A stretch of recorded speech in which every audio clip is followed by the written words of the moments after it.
ಹೌದಾ? ಧೈರ್ಯ ಇಲ್ವಾ ನಿಮಗೆ ಅಷ್ಟು ತೆಗಿಯೋಕ್ಕೆ ಬ್ರೈಕು ಆ ಥರ ಅವ್ರು ಕೋರ್ಟಲ್ಲೂ ಫೈಟ್ ಮಾಡ್ತಾರೆ.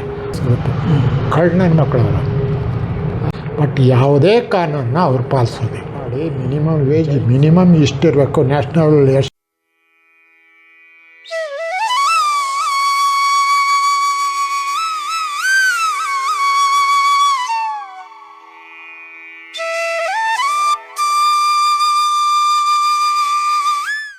ಭಾಳ ಚೆನ್ನಾಗಿ ಅವರು ಅದೇ ಹೊಸತಿನಲ್ಲಿ ಎಡಿಟರ್ ಕಮ್ಯುನಿಸ್ಟ್ ಓರಿಯೆಂಟೇಷನ್. ನಾವು ಆ 70ರ ಕಾಲದಲ್ಲಿ 70ರ ಅವರು ನಿಮ್ಮ ನಿಯೋಗದಲ್ಲೇ ಇದ್ರು ಅವರು. ಹೌದು, ಅದು ಈಗ ಹೇಳಿದ್ರಲ್ಲ ಕಾರ್ಮಿಕ ವರ್ಗ ಸ್ವಲ್ಪ ಕಮ್ಯುನಿಸ್ಟ್ ಧೋರಣೆ ಸಿದ್ಧಾಂತದ ಬಗ್ಗೆ ಒಲವಿರೋ. ನಾವು ಅವರು ಎಲ್ಲ ಅದೇ ಅವರ ರ್ಯಾಲಿಗಳಲ್ಲಿ ಮತ್ತೊಂದು ಸಮಾವೇಶಗಳಲ್ಲಿ ಚೀಫ್ ಗೆಸ್ಟ್ ಆಗಿರ್ತೀವಿ, ಅಕ್ಕಪಕ್ಕ ಕೂತ್ಕೊಂಡು ಇರ್ತೀವಿ. ಆ ಪರಿಚಯ ನಮ್ದು ಆವಾಗಲಿಂದ. ಸೊ ಆವಾಗಲಿಂದ ಆಗಿದ್ದು ಇವತ್ತು ಸಿಗ್ತಾರೆ. ಇವತ್ತು ನನ್ನ ಯಾವುದೇ ಚಿತ್ರ ಹಾಕಿದ್ರೆ ಇಮ್ಮಿಡಿಯೇಟ್ ರಿಯಾಕ್ಟ್ ಮಾಡ್ತಾರೆ. ಅವರು ಸರಳ ಯಾವರು ಮುಂದುಟ್ಟುಕೊಂಡೆ ಇದೇ ಡ್ರೆಸ್ ನಾನು ನೋಡ್ತೀನಿ, ಸಿಂಪಲ್ಲ ಭಾಳ. ಆ ಚಳಿಯಲ್ಲಿ ಇದ್ರು ಬರೀ ಒಂದು ಫುಲ್ ತೊಳಿತ ಶರ್ಟ್ ತೊಡಲ್ಲ, ಇಷ್ಟೇ ಅರ್ಧ ತೊಳಿ, ಆಮೇಲೆ ಬರೀ ಒಂದು ಲುಂಗಿ ಅಷ್ಟೇ. ಮತ್ತು ಬಹುತೇಕ ಕಲಾವಿದರು ಅಂತರ್ಮುಖಿಗಳಾಗಿ ಹೆಚ್ಚು ಸಮಾಜದಲ್ಲಿ ಬೆರೆಯುವುದಿಲ್ಲ. ನೀವೊಬ್ಬರು ಮಾತ್ರ ಬಹಿಮುಖಿಗಳು, ನೇರವಾಗಿ ಹೇಳ್ತೀರಿ. ಇದರ ಗುಟ್ಟಿಗೆ ಏನಂತ? ಇಲ್ಲ, ನನಗೆ ಮೊದಲನೇದು ನಾನು ಸಂಘಜೀವಿ, ಎಲ್ಲರೂ ಮಧ್ಯ ಇರಬೇಕು ಅಂತ. ನಮ್ಮ ಸಮಾಜದಲ್ಲಿ ಅಥವಾ ನಮ್ಮ ಬಂಧುಗಳಲ್ಲಿ ನನಗೆ ಮಾವಸಿ ನಮಗೆ ಚಿಕ್ಕಪ್ಪ ಅತ್ಯಂತ ಜನಪ್ರಿಯ ಜೋಡಿ ನಾವು ನಮ್ಮ ಬಂಧುಗಳಲ್ಲಿ. ಅವರಿಬ್ಬರು ಇಲ್ಲದೇ ಇದ್ರೆ ಕಾರ್ಯಕ್ರಮನೇ ನಡೆಯೋಗಿಲ್ಲ. ಅವ್ರು ಕರೀಲೇಬೇಕು, ನೀವು ಬರಲೇಬೇಕು, ನೀವು ದೊಡ್ಡವ್ರು, ಈಗ ಸೀನಿಯರ್ ಉಳಿದಿರೋದ್ರಲ್ಲೇ. ನೀವ್ಯಾರು ಇನ್ನೊಬ್ಬರ ಹೆಸರು ಹೇಳಿದ್ರಲ್ಲ ನೀವು? ಮತ್ತೆ ನಮ್ಮ ಮಿಸಸ್ ಈಗ ಉಳಿದವ್ರ ಪೈಕಿ ಅವ್ರ ಹೆಸರು ವಿಜಯ GS ವಿಜಯ. ನಾವಿಬ್ಬರು ಇಲ್ಲದೆ ಇದ್ರೆ ನಡೆಯೋದು. ಹೀಗಾಗಿ ನಾವು ಜನರಿಗೆ ಇದನ್ನ ಇದು ಮಾಡ್ತೀವಿ, ಜನರ ಮಧ್ಯ ಇರೋದಕ್ಕೆ ಬಯಸ್ತೀವಿ, ಜನರನ್ನ ಅಪ್ಕೋತೀವಿ. ಹೀಗಾಗಿ ಅವ್ರು ಇಷ್ಟಪಡ್ತಾರೆ. ಮತ್ತು ನಿಮ್ಮ ಈ ಹೆಡ್ಡಿಂಗ್ಗಳೆಲ್ಲ ಮೊದಲೆಲ್ಲ ದಪ್ಪಲ್ಲಿ ಬರಿತಾಯಿದ್ರು, ಆಮೇಲೆ ಸರಳವಾಗಿ ಸುಂದರವಾಗಿ ಬರೀತೀರಿ. ಸರಳವಾಗಿ ಹೆಡ್ಡಿಂಗ್ಗಳಲ್ಲಿ ಕ್ಯಾಪ್ಷನೆಲ್ಲ ಒಂದು ನೇರವಾಗಿ ಬರೀತೀರಿ. ಅದು ನಿಮಗೆ ಸಮಯದ ಅಭಾವದಿಂದ ಸೃಷ್ಟಿಯಾದದ್ದ ಇದಾದದ್ದ? ಅದು ನಮ್ಮ ಚಿತ್ರಕ್ಕೆ ಹೆಡ್ಡಿಂಗ್ ನಾವೇ ಬರೀಬೇಕು. ಹೌದು. ಅಥವಾ ಲೇಖನಕ್ಕೆ ಹೆಡ್ಡಿಂಗ್ ಬರಬೇಕಾಗುತ್ತೆ ಒಂದ್ಸರಿ. ಬರೀ ನೀವು ಕವರ್ ಡಿಸೈನ್ ಅದಂತೆಲ್ಲ ಮಾಡಿಲ್ಲ, ನೀವು ಕೈಯಲ್ಲಿ ಬಗೆಯೋದು. ಆವಾಗ ಇರಲಿಲ್ಲ, ಇನ್ನು ಡಿಜಿಟಲ್ ಬಂದಿರಲಿಲ್ಲ. ಈ ಡಿಜಿಟಲ್ ಯಾವಾಗ ಬಂತು, ಈ ಕ್ಯಾಮ್ರಾನೇ ಇರಲಿಲ್ವಲ್ಲ, ಸ್ಮಾರ್ಟ್ ಫೋನೇ ಇರಲಿಲ್ಲ, ಕ್ಯಾಮ್ರಾನೂ ಇರಲಿಲ್ಲ. ಹೀಗಾಗಿ ಸ್ಮಾರ್ಟ್ ಫೋನ್ ಬಂದಮೇಲೆ ಆಮೇಲೆ ಇವೆಲ್ಲ ಶುರುವಾಗಿದೆ. ನೀವು ಈ ಹೊಸ ಫಾಂಟ್ಗಳು ಬೇರೆ ಬೇರೆ ಅವೆಲ್ಲ ರೆಡಿಮೇಡ್ ಸಿಗುತ್ತೆ. ಶುರು ಮಾಡಿದ್ದು ಆಮೇಲೆ ಕಂಪ್ಯೂಟರ್ ಬಂದಮೇಲೆ, ಅಲ್ಲಿವರೆಗೂ ಇರಲಿಲ್ಲ.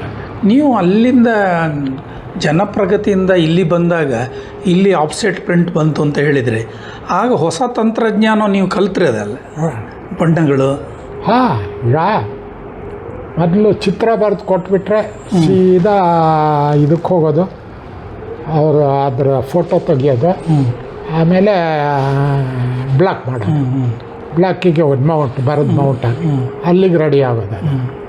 ಸೊ ಈಗ ಹಂಗಲ್ಲ, ಈ ಫೋಟೋ ಪೇಸ್ಟ್ ಮಾಡಬೇಕದು ಇದರಲ್ಲಿ. ಸೊ ಫೋಟೋ ಶೀಟ್ ಮೇಲೆ, ಪ್ಲಾಸ್ಟಿಕ್ ಶೀಟ್ ಮೇಲೆ ಮ್ಯಾಟರು ಪ್ರಿಂಟೌಟ್ ತೆಗೆದು ಅದನ್ನು ಪೇಸ್ಟ್ ಮಾಡಬೇಕು. ಚಿತ್ರಗಳಿರುತ್ತಲ್ಲ, ಒಂದು ಚಿತ್ರ ಹಾಕಬೇಕಾದ್ರೆ 4 ಫಿಲಮ್ ಇರೋದು. CMG, ಒಂದು ಬ್ಲ್ಯಾಕು, ಒಂದು CMVG ಎಲ್ಲ. ಇದನ್ನು ಒಂದ್ರ ಮೇಲೆ ಒಂದು ಸರಿಯಾಗಿ ಹಾಕಿ ರೆಡಿ ಇಟ್ಕೊಂಡು ಕೂತ್ಕೊಡೋದು, ಅಂಟಿಸೋದು. ಈಗ ಇನ್ನೂ ಇಂಪ್ರೂವ್ ಆಗಿದೆ, ಅವೆಲ್ಲ ಮಾಡಬೇಕಾದಿಲ್ಲ. ಸೀದಾ ಒಂದು ಸಾರಿ ಸ್ಕ್ಯಾನ್ ಮಾಡಿಬಿಟ್ರೆ ಅದ್ರ ಪಾಡಿಗೆ ಅದು ಮಾಡ್ಕೊಳ್ತಾ ಅದ್ರ ಪಾಡಿಗೆ ಅದು ಮಾಡೋದು. ಆವಾಗ ನಾವು ಕೈಯಿಂದ ಪೇಸ್ಟ್ ಮಾಡ್ತಿದ್ವಿ, ಅದನ್ನು ಮಾಡ್ತಿದ್ವಿ ಆರ್ಟಿಸ್ಟ್. ಅದು ಯಾಕೆ ಮಾಡ್ತಿದ್ವಿ ಅಂದರೆ ನಾವು ಕಲಿಬೇಕು ಅನ್ನೋ ಹಾಗೆ. ಹೀಗಾಗಿ ಸುಮಾರು 1 ವರ್ಷ 2 ವರ್ಷ 1.5 ವರ್ಷ ಮಾಡಿದ್ವಿ. ಆಮೇಲೆ ನಾನು ಲೇಬರ್ ಲೀಡ್ರ್ ಹೇಳ್ಬಿಟ್ಟೆ, ನಮ್ಮ ವರ್ಕಲ್ಲ, ನಮ್ಮ ವರ್ಕ್ ಚಿತ್ರ ಬರೆಯೋದು, ಇದು ಮಾಡೋರು ಬೇರೆ ಇರ್ತಾರೆ, ಅವ್ರಿಗೆ ಕೆಲಸ ಕಳ್ಕೊಳ್ಳೋದು ಬರೋದು, ಅವ್ರನ್ನ ನೇಮಕ ಮಾಡಿ ಅಂತ ಮಾಡಿದ್ರು. ಎಲ್ಲ ಮಾಡಿದ್ರು. ಪ್ರೊಫೆಷನಲ್ಸ್ ಬೇಕಾಗಿಲ್ಲ. ಒಂದು ಸ್ವಲ್ಪ ಹೆಚ್ಚು ಕಡಿಮೆ ಆದರೂ ಡಬಲ್ ಇಂಪ್ರೆಷನ್ ಬರೋದು. ಆದರೂ ಪ್ರಜಾವಾಣಿಯಲ್ಲಿ ಇರುವಷ್ಟು 6-7 ಕಲಾವಿದರು ಬೇರೆ ಪತ್ರಿಕೆಯಲ್ಲಿ ಇರಲಿಲ್ಲ. ಮತ್ತು ಅವರು ಈಗಲೂ ನಿಯತ್ತಾಗಿ ದುಡ್ಡು ಕೊಡೋರು ಕಲಾವಿದರಿಗೆ ಅವರ ಪತ್ರಿಕೆ ಇಲ್ಲ. ನಮ್ಮ ಕಾಲದಲ್ಲಿ ಶುರು ಆಗಿದ್ದು ಇವರಿಂದ ನಟ್ಕಲಪ್ಪ ಅವರಿಂದ. ಹೀಗಾಗಿ ಆ ಕಲ್ಪನೆ ಏನಿತ್ತು ಸೆಕ್ಷನ್ನು, ಅದರಲ್ಲಿ ಆದಷ್ಟು ಒಳ್ಳೆ ಪ್ರತಿಭೆಯನ್ನು ನಾವು ತಗೋಬೇಕು. ಸೊ ಅದಾಯ್ತು. ಆಮೇಲೆ ಒಳ್ಳೆ ಸಂಬಳ ಕೊಡ್ತಾಯಿದ್ರು, ಸಿಗ್ತಾಯಿತ್ತು, ಹೆಸರು ಬರ್ತು, ಸಂಬಳನೇ ಸಿಗ್ತಾಯಿತ್ತು. ಬರ್ತಾ ಅದನ್ನು ತೆಗಿಯೋದು, ಈ ಇದಕ್ಕೆ ಬೇರೆಯವ್ರ ಹತ್ರ ಮಾಡಿಸೋದು. ಅವ್ರಿಗೆ ಎಷ್ಟು ಕೊಡ್ತಾರೆ? 50 ರೂಪಾಯಿ, 100 ರೂಪಾಯಿ, 200 ರೂಪಾಯಿ ಕೊಡ್ತಾರೆ. ಜಜ್ಬಿ ಅದು ಅವ್ರು ಬಂದು ಹೋಗ್ತಾರಲ್ಲ ಕೊಡೋದಕ್ಕೆ ಚಿತ್ರ, ಆಟೋ ಖರ್ಚು ಬರೋಲ್ಲ, ಅಷ್ಟು ಗೊತ್ತಾಗಲ್ಲ ಅವ್ರಿಗೆ. ಏನು ಸರ್ ಇಷ್ಟು ಕೊಟ್ಟರೆ ಹೆಂಗಾಗುತ್ತೆ ಅಂದರೆ, ಅಲ್ರೇ ನಿಮಗೆ ಪಬ್ಲಿಸಿಟಿ ಸಿಗಲ್ವೇನ್ರಿ ಅಂತ. ಒಂಥರ ನೀವು ತರಂಗದಲ್ಲಿ ಮಾಡಿದ್ರಿ, ಆಗ ನಿಮ್ಗೆ ಇಷ್ಟೇ ಹಣ ಕೊಡೋದು ಅಂತ ಮೊದಲೇ ಹೇಳಿದ್ರೆ ಅಥವಾ ಕೊಟ್ಟ ಸಂಧ್ಯಾಪ ಹೇಳಿದ್ರಿ, ಇಲ್ಲ ಬೇರೆಯವ್ರಿಗೆ ಇಷ್ಟು ಕೊಡ್ತೀವಿ, ನಿಮ್ಗೆ ಇಷ್ಟು ಕೊಡ್ತೀವಿ, ಸತ್ಯ ಅವರೇ ಒಪ್ಕೊಳ್ಳಿ ಅಂತ. ಯಾಕಂದರೆ ನಾನು ಇಲ್ಲಿ ಕಳ್ಕೊತಿದ್ದೆ, ಅಲ್ಲಿ ಫಿಲಪ್ ಆಗಬೇಕಿತ್ತು.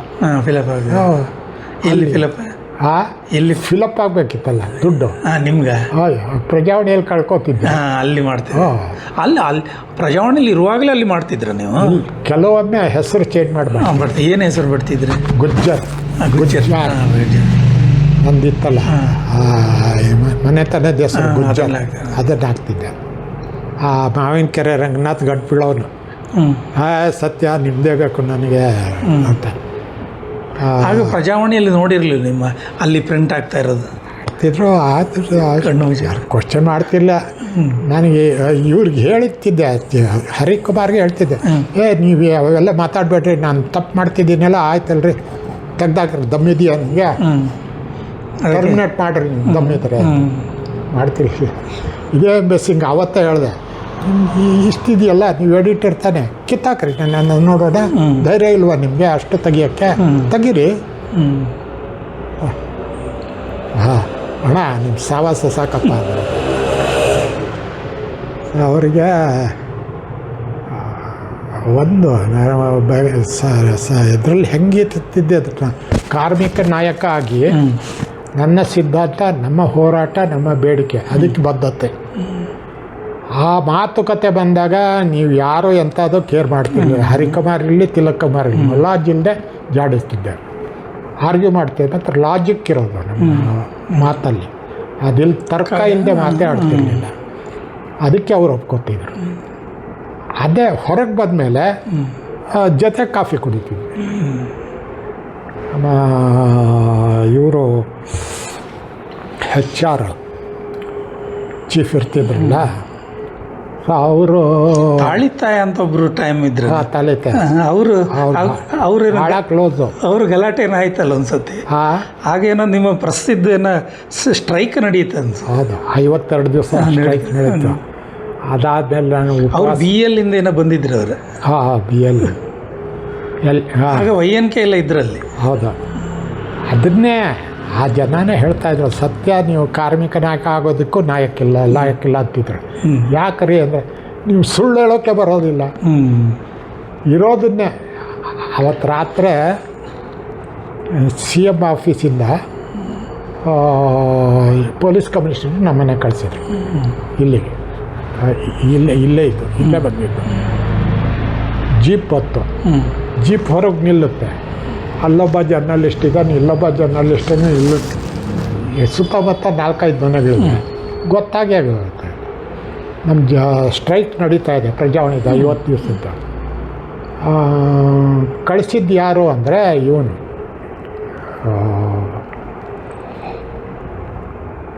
ಜೀವರಾಜ್ ಹಳವ.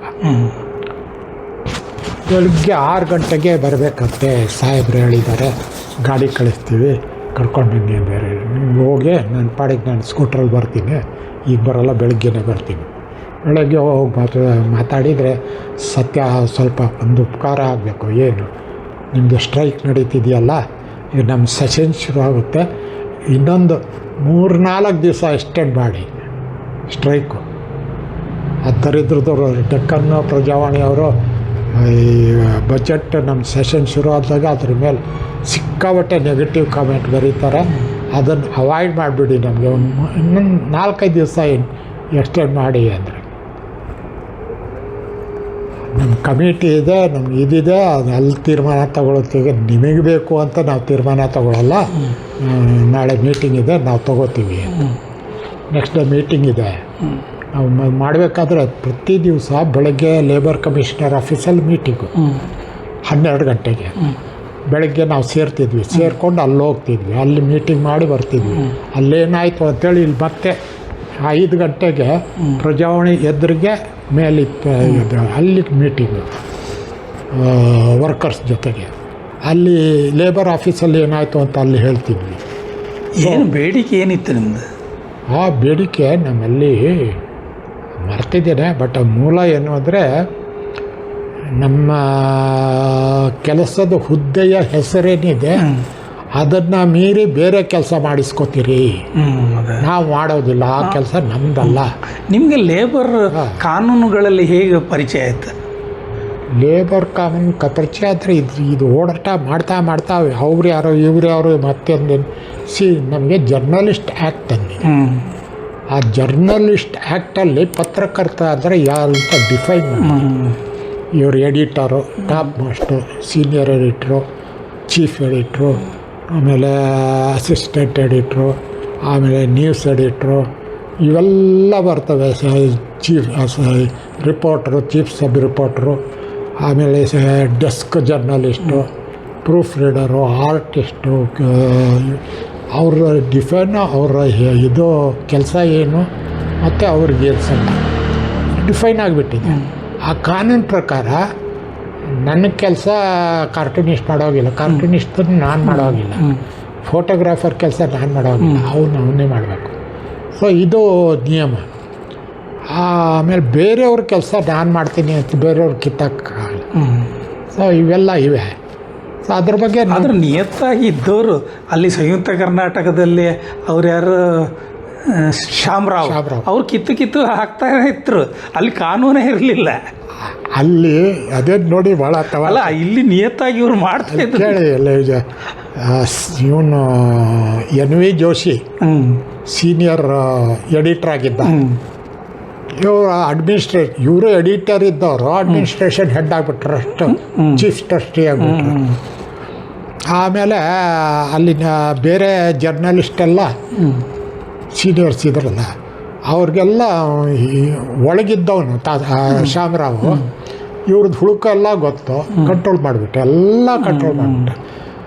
ಅಲ್ಲಿಗೆ ಜರ್ನಲಿಸ್ಟು ಅವ್ರು ಆ್ಯಕ್ಚುಲಿ ಹೆಲ್ಪ್ ಮಾಡಬೇಕಿತ್ತು ಇವ್ರಿಗೆ, ಅದ್ರ ಬದಲು ಮ್ಯಾನೇಜ್ಮೆಂಟಿಗೆ ಹೆಲ್ಪ್ ಮಾಡ್ತಾರೆ. ಒಂಥರ ಡಿಕ್ಟೇಟರ್ಶಿಪ್ ಶುರು ಆಗ್ಬಿಡ್ತು. ಅವ್ರು ತುಂಬ ಟ್ರಾನ್ಸ್ಫರ್ ಎಲ್ಲ ಮಾಡ್ತಿದ್ರು. ಎಲ್ಲ ಕೇಳ್ತಾ ಇದ್ರೆ ಪುಸ್ತಕನೇ ಕಿತ್ತಾಕೊಂಡು ನಾಳೆ ಇಲ್ಲಿ ಅಲ್ಲ, ಅಂಥದ್ದೆಲ್ಲ ನೀವು ಪ್ರಜಾವಾಣಿಯಲ್ಲಿ ಇರಲಿಲ್ಲ ಅಲ್ವಾ? ನಮ್ಮಲ್ಲಿ ಏನೇ ಮಾಡಲಿ ಆಡಳಿತ ಅರ್ಥ ಕೆಡ್ದಾಗ ಅದೇ ಇರಲಿಲ್ಲ. ಆದರೂ ನಿಮ್ಮಲ್ಲಿ ಸ್ಟ್ರೈಕ್ ಆಯ್ತಲ್ಲ? ಆಯಿತು. ಅದು ಆ್ಯಕ್ಚುಲಿ ಪತ್ರಕರ್ತರನ್ನಲ್ಲ, ವರ್ಕರ್ಸಿಂದ ಆಗಿದ್ದು. ನಮ್ಮದು ಕೋಆರ್ಡಿನೇಷನ್ ಕಮಿಟಿ ಇತ್ತು, ನಾವು ಸಪೋರ್ಟ್ ಮಾಡಿದ್ವಿ, ಅದಾಯಿತು, ಅದು ಗೆದ್ವಿ. ಇರಲಿ. ಆವತ್ತು ಜೀವರಾಜ್ ಹೇಳಿದ್ದನ್ನು ನೆಕ್ಸ್ಟ್ ಡೇ ಮೀಟಿಂಗ್ ಸೇರ್ತು 12 ಗಂಟೆಗೆ KWG ಆಫೀಸಲ್ಲಿ. ಎಲ್ಲರೂ ಏನು ಸತ್ಯ ಅಲ್ಲಿ ಜೀಪ್ ಬಂದಿತ್ತಂತೆ ನಿಮ್ಮ ಮನೆಗೆ, ಆಗಲೇ ಪ್ರಚಾರ ಆಯಿತಾ. ಆಮೇಲೆ ಮೀಟಿಂಗ್ ನಡೆದಾಗ ಒಪ್ಕೊಂಡೆ ನಾನು, ಹೌದು ಜೀಪ್ ಬಂದಿತ್ತು, ಹೌದು ಈ ಥರ ಹೇಳಿದರು. ನೋಡ್ರಿ, ಇದು ಪ್ರೊಫೆಷನಲ್, ನಮ್ಮದೇನಿದ್ರು ಹೋರಾಟ ನಮ್ಮ ಮ್ಯಾನೇಜ್ಮೆಂಟದ್ದು, ಇದು ನಮ್ಮ ಕುಟುಂಬದ್ದು ಸಂಬಂಧಿ. ಗೌರ್ಮೆಂಟ್ನವ್ರು ಇವ್ರ್ಯಾರು ಮಧ್ಯ ಬಾಳೋದಕ್ಕೆ ನಾವು ಇವ್ರ ಕೈಯಲ್ಲಿನ ಗಾಳ ಆಗಬಾರ್ದು. ಸೊ ಆದ್ದರಿಂದ ನಾವು ನಮ್ಮ ಹೋರಾಟದ ಬಗ್ಗೆ ಹಠ ಹಿಡಿದಲೆ ಅಮಿಕಬಲಿ ಸೆಟಲ್ಮೆಂಟ್ ಮಾಡಿಕೊಂಡು ಪೇಪರ್ ತಂದೆ ತರೋಣ ಅಂತ ನಿರ್ಣಯ ತಗೊಂಡ್ವಿ. ನೀವೇ? ಹಾಂ. ಆಮೇಲೆ ನಾನು ತಿಲಕ್ ಕುಮಾರ್ಗೆ ಫೋನ್ ಮಾಡಿದೆ, ಹೀಗೆ ಹೇಳಿದೆ, ಈಗ ಬಂದಿದ್ದರು, ಹಿಂಗಾಯ್ತು. ನಾನು I don't believe it, it's you people who are doing it, I don't believe it, the government will influence you ಅಂತ ಹೊರಟಾಗಿ ಹೇಳಿಬಿಟ್ಟ. ಇದೇ ತಾಲಿತ ಹೆಂಗೆ ಹೇಳಿದೆ, ಏನು ರೀ ನಿಮಗೆ ಬುದ್ಧಿ ಇಲ್ಲ, ಸತ್ಯ, ನೀವು ಕಾರ್ಮಿಕ ನಾಯಕ ಆಗೋದಕ್ಕೆಲ್ಲ ಇಲ್ಲ, ನೀವು ಮಿನಿಸ್ಟ್ರು ಬಂದು ನಿಮ್ಮ ಮನೆಗೆ ಬಂದಿಂದ ನೀವು ನಿಮ್ಮ ಮೀಟಿಂಗಲ್ಲಿ ಹೇಳಬಾರ್ದಿತ್ತು, ಅದೇನಾಯಿತು ಅಂತ ನಮ್ಮ ಯಜಮಾನ್ರಿಗೆ ನೀವು ಹೇಳಬಾರ್ದಿತ್ತು, ಕೆಲವು ಸೀಕ್ರೆಟಾಗಿ ಇಡಬೇಕು, ನೀವು ಭಾಳ ಓಪನ್ ಮೈಂಡೆಡ್, ನೀವು ಲಾಯಕ್ಕೆಲ್ಲ ಯಾವಾಗ ಸುಳ್ಳು ಹೇಳಬೇಕು ಅಂತ ನಿಮ್ಗೆ ಗೊತ್ತಿಲ್ಲ. ನೀವು ಸತ್ಯ ಅಂದರೆ ಸತ್ಯವೇ, ನೀವು ಕೆ ಸತ್ಯ. ಈಗಿನ ಕಾರ್ಮಿಕ ಸಂಘಟನೆಗಳು ಏನು ನಡೀತಾ ಇಲ್ಲ ಅಲ್ವಾ ಆ ಕಾಲದ ಪರ್ವ? ಈಗ ಸ್ಟೇಟ್ ಗೌರ್ಮೆಂಟಲ್ಲಿ especially national government BJP is anti labour. ಏನೇನು ಲೇಬರ್ ಕ್ಲಾಸಲ್ಲಿ ಚೇಂಜಸ್ ಮಾಡಿದ್ದಾರೆ ಈ 10 ವರ್ಷದಿಂದ ಕಂಪ್ಲೀಟ್ ಮ್ಯಾನೇಜ್ಮೆಂಟಿಗೆ ಅನುಕೂಲ ಆಗುತ್ತೆ. ಕಾರ್ಮಿಕರಿಗೆ ನೆಗೋಸಿಯೇಷನ್ಸು ಮತ್ತೊಂದು ಏನು ಇಲ್ಲೇ ಎಲ್ಲಿ ನಡೀತಾ ಇದೆ. ಈ ಕಾಂಟ್ರಾಕ್ಟ್ ಲೇಬರ್ಸ್ ಇಲ್ಲ, ಯಾವುದೇ ಇರಲಿ, ಯಾವುದೇ ನಿಯಮ ಇರಲಿ, ಮತ್ತೊಂದಿರಲಿ. ಈಗ ನಮಗೆ 8 ಗಂಟೆ ಅಂತ ನಿಯಮ ಇದೆ ವರ್ಕ್, ಅದನ್ನು 10 ಗಂಟೆ ಮಾಡ್ತಿದ್ದಾರೆ, 12 ಗಂಟೆಗೆ ಮಾಡ್ತಾರೆ. ಇವ್ನು ನಾರಾಯಣ ಮೂರ್ತಿ ಸ್ಟೇಟ್ಮೆಂಟ್ ವಾರಕ್ಕೆ 70 ಗಂಟೆ ಮಾಡಿ ಅಂತ ಅವರಪ್ಪಂದೇನು ಹೋಗುತ್ತೆ ಸ್ಟೇಟ್ಮೆಂಟು. ಅವರೆಲ್ಲ ಮ್ಯಾಕ್ಸಿಮಮ್ ನಿಮ್ಮಿಂದ ಕೆಲಸ ತೊಗೊಳೋದು, ಆದಷ್ಟು ನೀವು ಸತ್ರೂ ಪರವಾಗಿಲ್ಲ, ನಿಮ್ಮ ಹೆಲ್ತ್ ಹಾಳಾದರೂ ಪರವಾಗಿಲ್ಲ, ನಮ್ಮ ಕಂಪ್ನಿಗೆ KSRTC ಹಲವಾರು ನಡೀತದಲ್ಲ, ಎಲ್ಲಿ ಮುಷ್ಕರಗಳು ಇಲ್ಲ, ಈಗ ಏನೂ ಇಲ್ಲ, ಎಲ್ಲ ಬಿದ್ದೋಯ್ತವೆ, ಎಂಥದ್ದು ಇಲ್ಲ. ಈ ವಿದೇಶದಲ್ಲಿ ನಿಮ್ಮ ಫ್ರಾನ್ಸು ಇಲ್ಲೆಲ್ಲ ಹೋದರೆ ಅಲ್ಲಿ 4 ದಿನ ಕೆಲಸ ಮಾಡೋದು, ಸೋಮವಾರ ಮಂಗಳವಾರ, ಬುಧವಾರ ರಜೆ, ಶುಕ್ರವಾರ ಗುರುವಾರ ಶುಕ್ರವಾರ, ಹೀಗೆ 5 ದಿನ 4 ದಿನ. ಶನಿವಾರ ಭಾನುವಾರ ಇಲ್ಲ, ಅದು ಇಲ್ಲ, ಮಧ್ಯದಲ್ಲಿ ಬುಧವಾರ ರಜೆ ಇದೆ. ಹೌದು, ಹೌದಾ?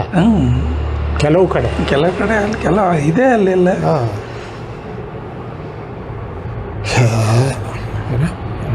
ನಮ್ಮ ಕಾಲ ಅಲ್ಲ, ಈಗ ಪತ್ರಕರ್ತ ಸಂಘ, ಕಾರ್ಮಿಕ ಸಂಘ ಆಗಿಲ್ಲ, ಬರೀ ಸಮಾವೇಶ ನಡೆಸ್ಕೊಂಡು ಮಾಡ್ತಾಯಿದ್ದಾರೆ. ಸಂಘಟನೆ, ಸಮಾವೇಶ, ಮತ್ತೊಂದು ಬೇಡಿಕೆ, ಹಕ್ಕುಗಳು, ಮತ್ತೊಂದು. ಈಗ ಇತ್ತೀಚೆಗೆ ಪತ್ರಕರ್ತರಿಗೆ ಎಂಥದ್ದು ವೈದ್ಯಕೀಯ ನೆರವು ಎಲ್ಲ ಕೊಡ್ತಾರೆ ಅಂತೆಲ್ಲ ಹೇಳ್ತಾ ಇದ್ದಾರೆ. ಈಗ ಕೂಡ ಮಾಡ್ತಿದ್ದೆ, ಜಾಸ್ತಿ ಉಪಯೋಗ, ಅದಕ್ಕೊಂದು ಲಿಮಿಟೇಷನ್ಸ್, ಒಂದು ಚೌಕಟ್ಟು ಇರುತ್ತೆ, ಅದರೊಳಗೆ ಇರೋ ಅದು ಮಾನ್ಯತೆ ಇರುವ ಪತ್ರಕರ್ತರಿಗೆ ಮಾತ್ರ ಅವ್ರಿಗೆ ಅಕ್ರೆಡಿಟೇಷನ್. ನಿಮಗೆ ಅಕ್ರೆಡಿಟೆಡ್ ಕಾರ್ಡ್ ಇದೆಯಾ? ಬರೋದಿಲ್ಲ. ಅದು ಯಾರಿಗಿರುತ್ತೆ? ಒಂದು ಪ್ರಜಾವಾಣಿ ಪತ್ರಿಕೆಗೆ ಒಂದು ಲಿಮಿಟೇಷನ್ 6 ಜನನೋ 8 ಜನನೋ ಇವರಿಗೆ ವರದಿಗಾರರಿಗೆ ಮಾತ್ರ ಕೊಡೋದು. ಅಲ್ಲಿ 60 ಜನ 80 ಜನ ಜರ್ನಲಿಸ್ಟ್ ಇರ್ತಾರೆ ಬೇರೆ ಬೇರೆ ವಿಭಾಗದಲ್ಲಿ, ಅವ್ರಿಗೆಲ್ಲ ಇಲ್ಲ, ಬರೀ ರಿಪೋರ್ಟರ್ಸ್. ಅದನ್ನು ಯಾರಿಗೆ ಅಂತ ಅವ್ರು ಲಿಸ್ಟ್ ಕೊಟ್ಟಾಗ ಅವ್ರಿಗೆ ಮಾತ್ರ ಕಾರ್ಡ್ ಕೊಟ್ಟಿರ್ತಾರೆ. ಆ ಕಾರ್ಡ್ ಇರೋರಿಗೆ ಮಾತ್ರ ಅವ್ರು ಕೊಡೋದು. ಏನು ಪ್ರಯೋಜನ? ಹೆಲ್ತ್ ಎಲ್ರದ್ದು ಕೆಡುತ್ತಲ್ಲ. ಆಮೇಲೆ ಒಂದು ಪತ್ರಿಕೆ ತರಬೇಕಾದ್ರೆ ಎಲ್ರದ್ದು ಕಾಂಟ್ರಿಬ್ಯೂಷನ್ ಅದಕ್ಕಿರುತ್ತೆ, ಅದು ಹೊರತುಬಿಡ್ತಾರೆ. ಬಂದು ಸುದ್ದಿ ತೊಗೊಂಡೋಗಿ ಬರೀತಾರೆ, ಅವ್ರು ಮಾತ್ರ ಪತ್ರಕರ್ತರು ಅಂದ್ಕೊಂಡಿದ್ದಾರೆ. ಪತ್ರಿಕೆ ಹೆಂಗೆ ಬರುತ್ತೆ ಅಂತ ಗೊತ್ತಿಲ್ಲ. ಇದು ವೇಜ್ ಬೋರ್ಡಲ್ಲಿ 3 ವೇಜ್ ಬೋರ್ಡಲ್ಲಿ ನಾನು ಪಾಲ್ಗೊಂಡಿದ್ದೇನೆ.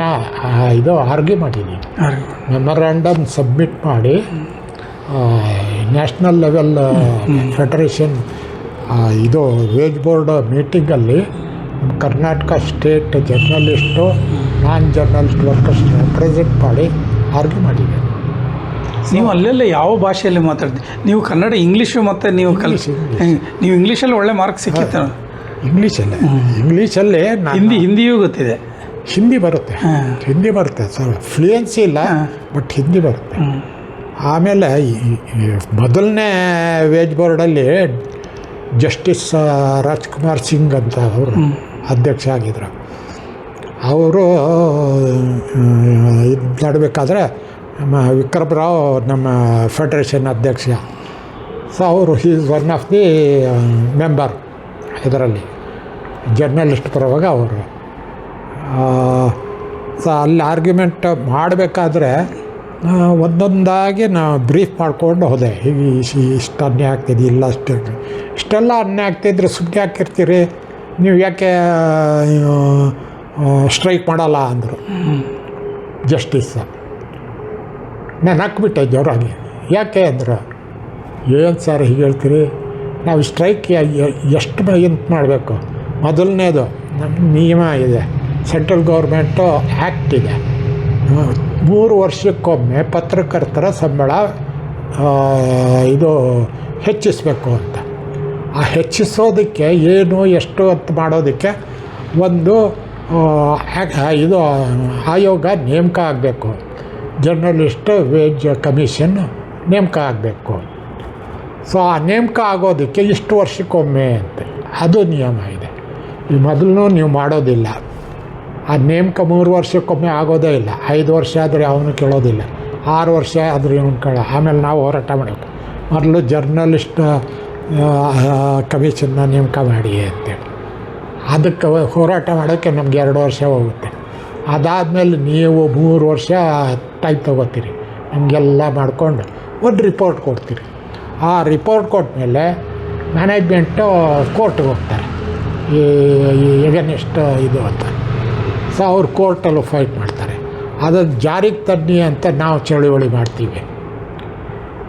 ಆ ಚಳುವಳಿ ಮತ್ತೊಂದು ವರ್ಷ 2 ವರ್ಷ ತಗೊಳುತ್ತೆ. ಇಷ್ಟಾದರೂ 3%, 4% ಮಾತ್ರ ಜಾರಿಗೆ ಬರುತ್ತೆ, ಮಿಕ್ಕವರೆಲ್ಲ ತರೋದೇ ಇಲ್ಲ. ಇಡೀ ಜಗತ್ತಿಗೆ ಬುದ್ಧಿ ಹೇಳೋ ಪತ್ರಕರ್ತ, especially times group, express group, ಕಳ್ಳನ ಮಕ್ಕಳವರು ಎಡಿಟೋರಿಯಲ್ ಬರೀತಾರೆ, ಇವನ್ನ ಕಂಡಮ್ ಮಾಡಿ. ಬಟ್ ಯಾವುದೇ ಕಾನೂನನ್ನ ಅವ್ರು ಪಾಲಿಸೋದಿಲ್ಲ. ಜೈನ್ಸು ಮತ್ತು ಗೋಯಂಕಾಸ್ ಇವರು ಇದು ಮಾಡ್ತೀರಿ. ಅದಾದಮೇಲೆ ಜಾರಿಗೆ ತರಲಿಲ್ಲ ಅಂಥೇಳಿ ಮತ್ತೆ ಸ್ಟ್ರೈಕ್ ಮಾಡಬೇಕು. ಏನು ಇಡೀ ವರ್ಷ ಸ್ಟ್ರೈಕ್ ಮಾಡೋದೇ ಕೆಲಸನೇ? ಯಾವತ್ತೂ ಅಂತ ನಿಲ್ಲಿಸಿದ್ದೀವಿ. ಎಲ್ಲರೂ ಜೋರಾಗಿ ಕೊಟ್ಟರು. ಆಮೇಲೆ ಅದನ್ನು ಹೂ ಇಸ್ ದಟ್ ಪರ್ಸನ್ ಭಾಳ ಚೆನ್ನಾಗಿ ಆರ್ಗ್ಯೂ ಮಾಡೋದು. It was very lively, it was very touchy ಅಂತ. ಸೊ ನಮಗೇನು ಅಭ್ಯಾಸನೂ ಇಲ್ಲ, ಮತ್ತೊಂದಿಲ್ಲ ಅಂತ, ಇಂಗ್ಲೀಷಲ್ಲಿ ಫ್ಲೂಯೆನ್ಸಿನೂ ಇಲ್ಲ. ಬಟ್ ಎಷ್ಟು ಬೇಕೋ ಅಷ್ಟು ಮಾಡ್ತಾಯಿರ್ತೀವಿ. ಧೈರ್ಯ, ಪ್ರಾಮಾಣಿಕತೆ ಮತ್ತು ನೇರ ಕಾನ್ಫಿಡೆನ್ಸ್, ವಿಷಯ ಗೊತ್ತಿರಬೇಕು. ಎಕ್ಸ್ಪ್ರೆಸ್ ಮಾಡಬೇಕಾದ್ರೆ ಸ್ವಲ್ಪ ವಾಕ್ಯ ಆ ಕಡೆ ಈ ಕಡೆ ಆಗ್ಬೋದು, ಬಟ್ ವಿಷಯ ಗೊತ್ತಿರಬೇಕು. ಆಮೇಲೆ ಎಷ್ಟೋ ಈಗಿನ ಮುದ್ರಣ ಭಾಳ ಕಷ್ಟದಲ್ಲಿದ್ದಾರೆ, ಓದೋರು ಭಾಳ ಕಡೆ. ಈ ಕೊರೋನಾ ಬಂದ ಮೇಲೆ ಓದೋರೇ ಇಲ್ಲ, ಭಾಳ ಕಷ್ಟ. ಅವರೆಲ್ಲ ಡಿಜಿಟಲ್ ವರ್ಲ್ಡಿಗೆ ಹೋಗಿದ್ದಾರೆ. ಹೌದು. ಈಗ ಒಂದು ಸಾರಿ ಅದೇ ಕಮಿಷನ್ ಬೆಂಗಳೂರಿಗೆ ಬಂದಿತ್ತು ನಿಯೋಗ. ಮೀಟಿಂಗ್ ಹೋಟೆಲ್ ಅಶೋಕದಲ್ಲಿತ್ತು. ಅವರು ಹೋಟ್ಲಿಗೆ ನನಗೆ ಕರೆಸಿದ್ರು, ರಾಜ್ಕುಮಾರ್ ಸಿಂಗ್ ಕರೆಸಿ, ನೀವೆಲ್ಲ ಬೇಡಿಕೆ ಇಟ್ಟಿದ್ರು, ದಯವಿಟ್ಟು ಇದೊಂದು ಇಡಿ ಅಂತೇಳಿ ಒಂದು ಪಾಯಿಂಟ್ ಕೊಟ್ಟರು. ಮಿನಿಮಮ್ ವೇಜ್ ನಿಮ್ಮಲ್ಲಿಲ್ಲ, ಅದಕ್ಕೆ ಕಾನ್ಸಂಟ್ರೇಟ್ ಮಾಡಿ. ಮಿನಿಮಮ್ ಇಷ್ಟಿರಬೇಕು, ನ್ಯಾಷನಲ್ ಎಷ್ಟಿದೆ ಏನು ಅವೆಲ್ಲ ಡೀಟೇಲ್ಸ್ ಕೊಟ್ಟು, ನಿಮ್ಮಲ್ಲಿ ನೋಡಿ ಎಷ್ಟು ಕಡಿಮೆ ಇದೆ, ನೀವು ಇವೆಲ್ಲ ನಿಮ್ಮದು ಅವ್ರದ್ದು ಇವ್ರದ್ದು ಜರ್ನಲಿಸ್ಟ್ ಎಲ್ಲ ಮಾಡ್ತಿರಲ್ಲ, ಇದು ಬೇಸಿಕ್ ಥಿಂಗ್, ಇದಕ್ಕೆ ಫೈಟ್ ಮಾಡಿರಿ ಅಂತ. ನೆಕ್ಸ್ಟ್ ನಾನು ಅದನ್ನು ಸೇರಿಸಿದೆ, ನಾನು ಡಿಮ್ಯಾಂಡಲ್ಲಿ. ಅದನ್ನು ಅಂದರೆ ಅವ್ರಿಗೆ ಕೂಡ ಆ ಪ್ರಾಮಾಣಿಕ ವ್ಯಕ್ತಿ ಅಂತ ನನ್ನ ಮೇಲೆ ನಂಬಿಕೆ ಇರೋದು. ಅದರಿಂದ ಇಲ್ದಿದ್ರೆ ಹಿಂಟ್ ಕೊಡಲ್ಲ ಅವರು. ಒಟ್ಟಲ್ಲಿ ನಾವು ಎಲ್ಲಿ ಜವಾಬ್ದಾರಿ ಏನೇನು ತೊಗೊಂಡಿದ್ವಿ ಅದನ್ನು ಮಾಡಿ ಪರಿಪೂರ್ಣವಾಗಿ ಮಾಡೋದಕ್ಕೆ ಪ್ರಯತ್ನ ಅಂತೂ ಮಾಡಿ. ಅದ ಕಾರಣ ನೀವು ಆರೋಗ್ಯವಂತರ 82 ವರ್ಷ ಆದರೂ ನೀವು ನೇರವಾಗಿರೋ ಕಾರಣ ನಿಮ್ಗೆ ಯಾವುದೇ ಕಾಯಿಲೆ ಗೀಲೆ ಅಂತೆಲ್ಲ ಇಲ್ಲ. ಮತ್ತು ಒಂದು ನಿಮಿಷ